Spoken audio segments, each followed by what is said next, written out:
Well, welcome back, y'all. This is the Greeley Business Spotlight here in Greeley, Colorado, and we are in the Link Library. So I just want to give a shout out to my man, Joshua Valdez. If you have not come to Link Library, I need you to come and connect. No matter where you are in Northern Colorado, come on out here. You have a studio, you have sublimation stuff. You could print shirts, you could do a wood shop, all the things. But this right here, this studio is at Link Library. So plug in, all right? So because this whole podcast is really about the community of Greeley and Northern Colorado.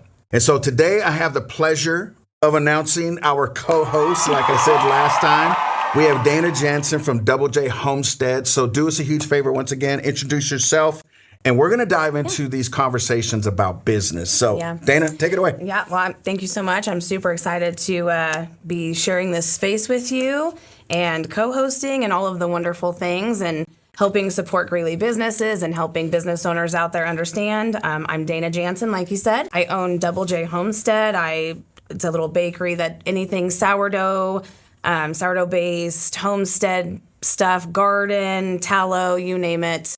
If it's like a natural option that can be done in a homestead, I try to attack it.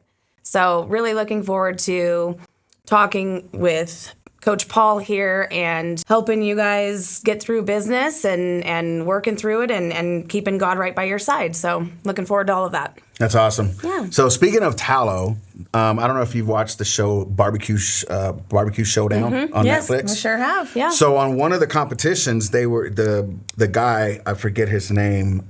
Anyway, he's from Louisiana, and he was like, "So I'm using tallow on here," and Holly was like, "Hey, that's the stuff I put on my face." I'm like, "Yeah, but according to Dana, you can eat it." Like when you leave it bare naked, when it's just rendered down beef fat, right. A lot of people just like bacon grease, you would use that as like a butter or an oil base to cook with. So it's multifunctional. But, then I add in my specialty oils and my essential oils, and it becomes a product for your face or skin.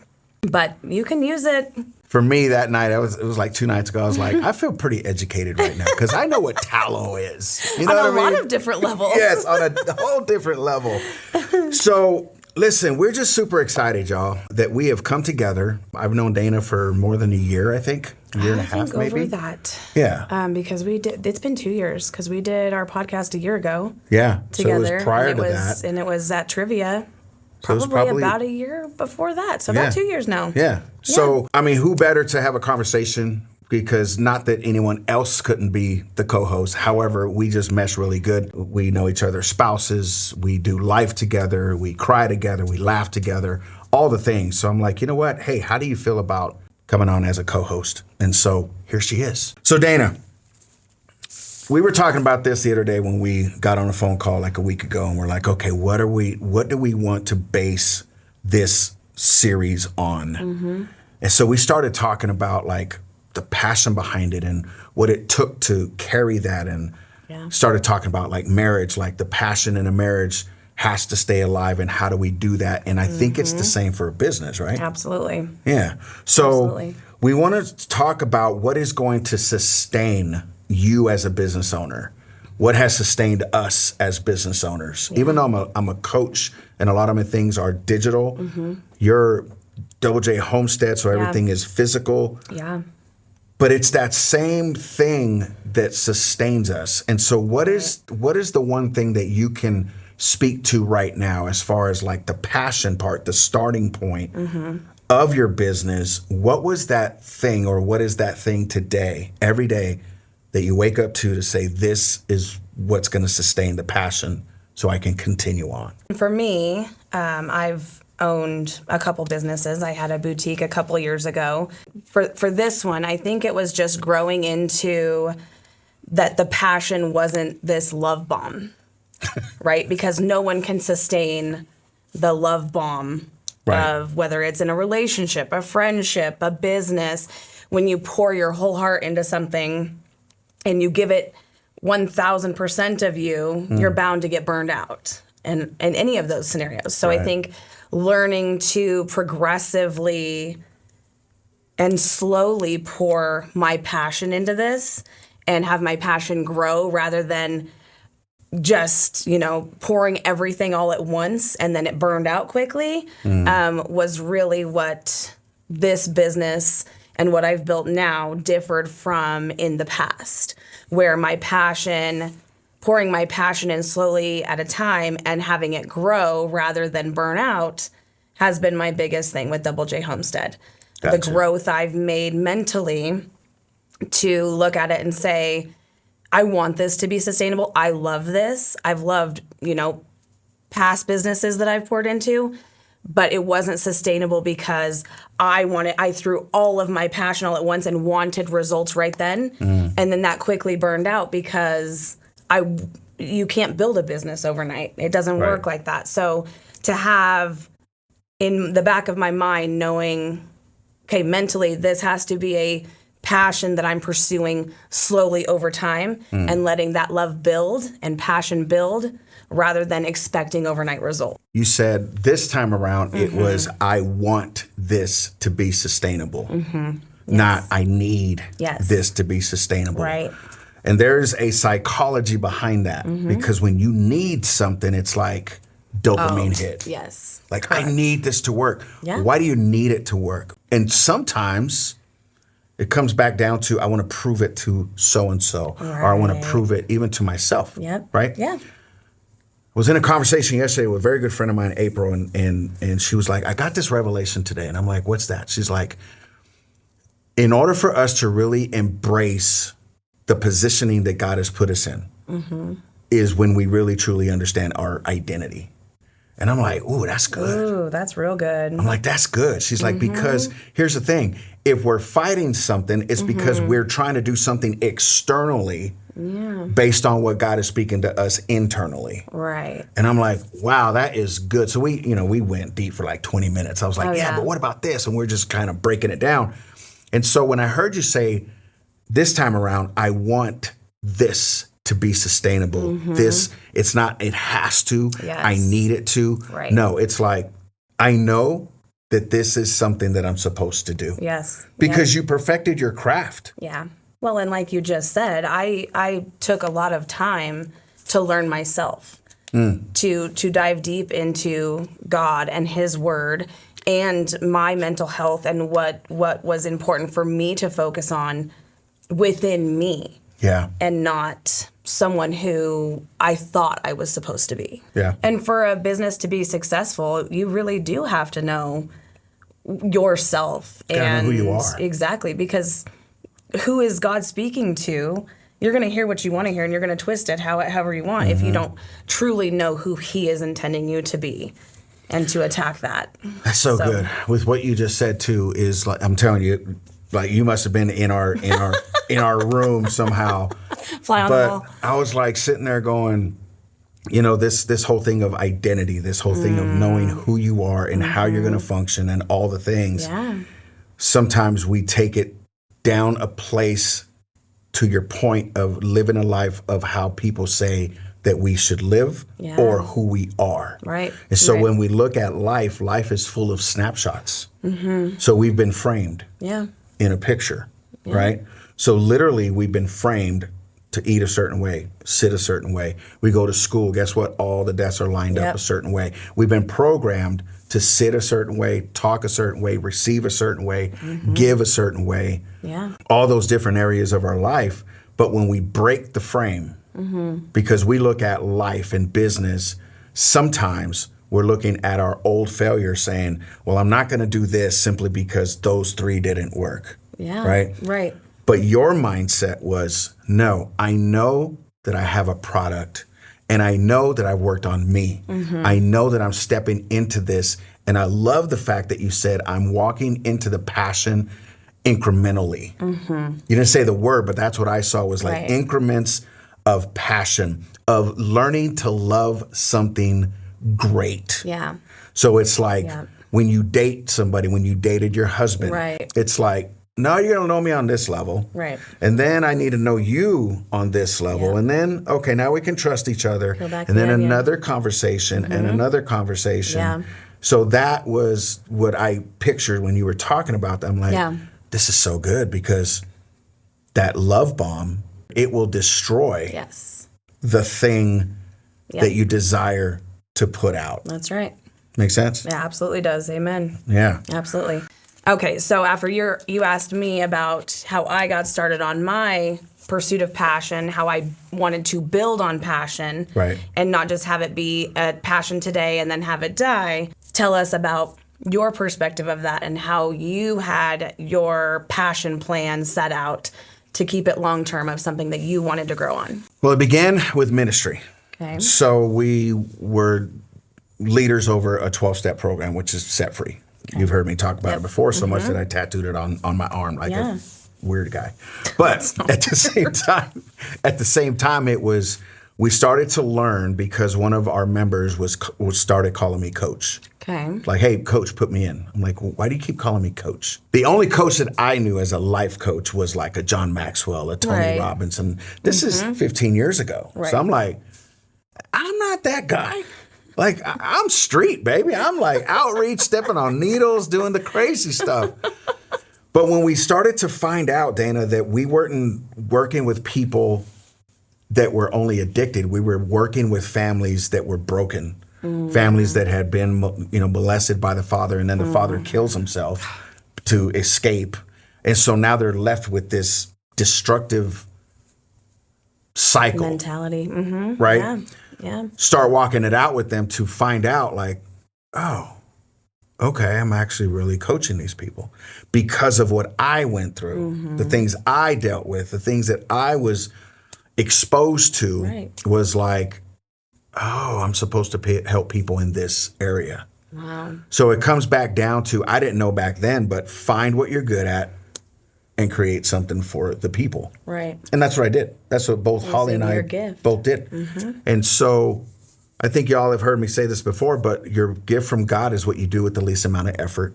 Your gift back to God is what you do with it. And so that's how that came. And that's where I'm at every day. Like, okay, I'm called to do a certain thing. And it's not so much I need to do this. It's like, who's in my reach that I can speak to? Right. Like, who am I sent to today? What's my assignment today to be able to help somebody to reach their next level? Which is great for you because it's rarely clear. Like, I'm certain he doesn't audibly come and speak to you every morning and tell you this is what is on our docket today. Right. So for you to, seek that out every single day, that's huge. Yeah. That's great. Yeah. And amazing. And I think that's where people get it twisted. Is like, they get it twisted of being a Christian is we walk around with angel wings on and yeah. Sometimes we don't hear. Tell me today. Oh. Sometimes we don't hear. We're like, but you, and he's like, do the last thing I told you to do. It's like a parent. I'm really glad that you have that because I'm just like, we pray and I meditate and I talk to him an awful lot. He's come through in forms for me of, I don't even know how to put it into, how to verbalize it. In forms of just like my situation I just went through today where, I had a dream last night of, the cue of the dream was being completely overwhelmed. Right. Drowning, barely keeping the water, below my nose so that I could still breathe. And I feel like that's how God talks to me. It's very symbolic in the fact that, like, you're stretched thin, something's got to go. You need to pray on it, think on it. It's never been like an audible, or a very clear sign for me. And that I feel like that's tough. I'm like, I could go down this road because I think that's the right road. This is the direction I've been pushed in, but it might not be right. I don't know. Well, the truth behind that is this. Sometimes God has to show us what he said. Yeah. Versus is saying what he wants to show us. Yeah. Yeah. There's an actual, like, exercise to hearing his voice. Yeah. You want to know what the exercise is?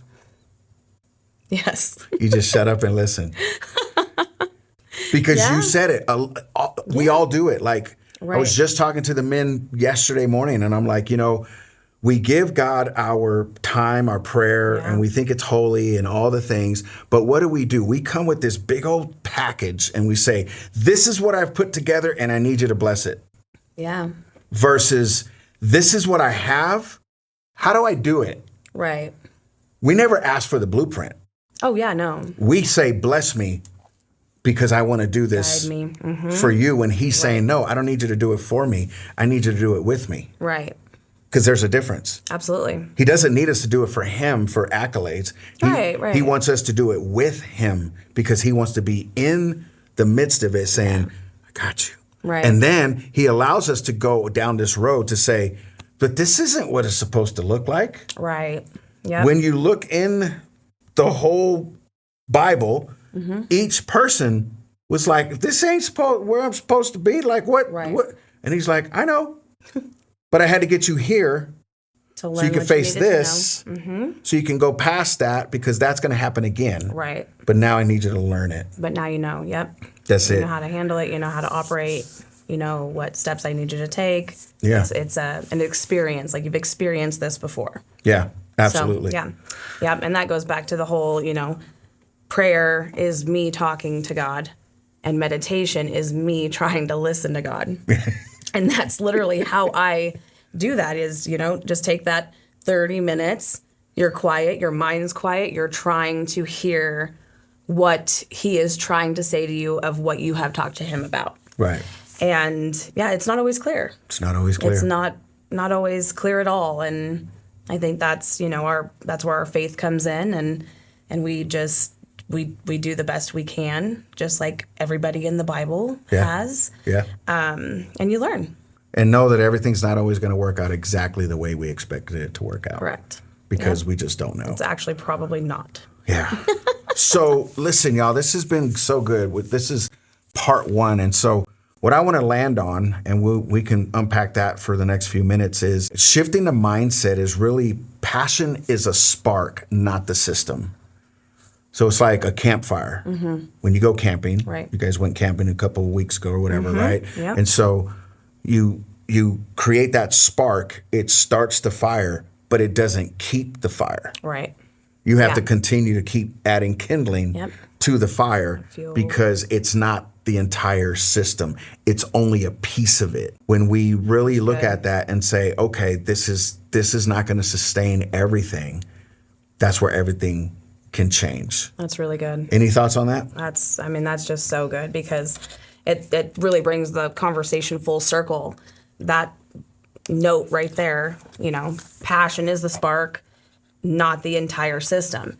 Because what I first said at the beginning was just like the love bomb of passion, right? Yeah. That's not sustainable. Right. If you pour everything you have into the first week, purchase all of the things that you need for your business, you're going to burn out. Yeah. You have to have long-term fuel to keep that going. And I think what you put there is a perfect example of bringing it full circle where your passion has to be a plan. It has to be planned out and extended, and you've got to put the extra boards in there to keep it going, the extra pieces of wood, maybe some fuel every now and then to keep it burning, and that is very true.